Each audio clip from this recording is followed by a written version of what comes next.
Itago sa ilalim ng dalawang administrasyon si former Senator Gringo Honasan para sa minsan ding minarkahan bilang pugante.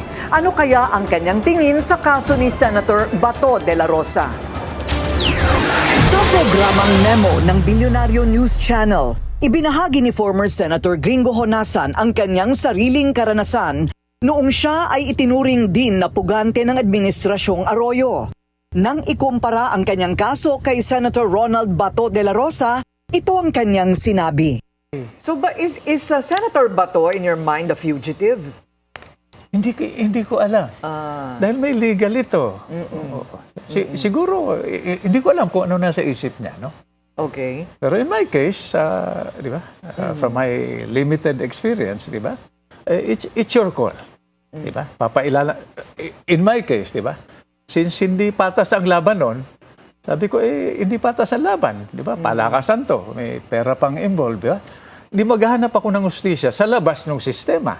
Masisibal niyo ako. Di ba? Bakit humahawak ng armas yung iba? Bakit nagiging kriminal yung iba? Kapit patalim, no? So, pag hindi nagpa-function yung sistema, yung institusyon, di ba, maghahanap ka ng alternative. Kaugnay naman ng kudeta sa Senado, sinabi ni Honasan na hindi na bago ang pagpapalit ng liderato. Normal yan. Nagpapalit nga tayo ng presidente every 6 years, mayor every 3 years, congressman, barangay captain. Normal yan sa isang demokrasya. Pag gusto mo ng pagbabago, for better or for worse, you look at the objective, organize to accomplish that objective, and choose your leaders. So sa akin, normal yon, side issue yon.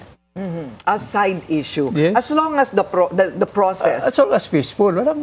Sa ibang bansa ay naghahampasan ng silya ron. Within the halls of their parliaments. Correct.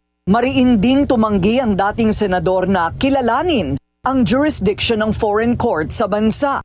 Ito ang kanyang nasabi ukol sa arrest warrant ng ICC laban kina Senador Bato at FPRRD. Ako, ang thinking ko dyan, and my advocacies, bago pa mag-eleksyon, Corina, Willard, nag-propose na ako, di ba, na, let's say, si President Duterte. Hindi naman tayo failed state. Sabi naman ng ating mga pinuno, our justice system is working, our courts are functioning. So bakit natin pinaubaya yung isang dating presidente sa ibang korte, sa ibang bansa? Ano malay nila sa kultura natin? Sa nangyari?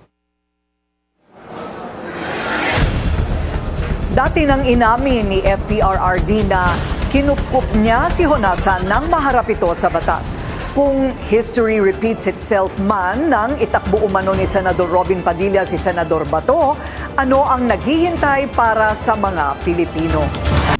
Manatiling nakatutok sa Bilyonaryo News Channel. Sumubaybay sa aming social media accounts at mag-subscribe sa aming YouTube channel para sa mga bago at eksklusibong balita.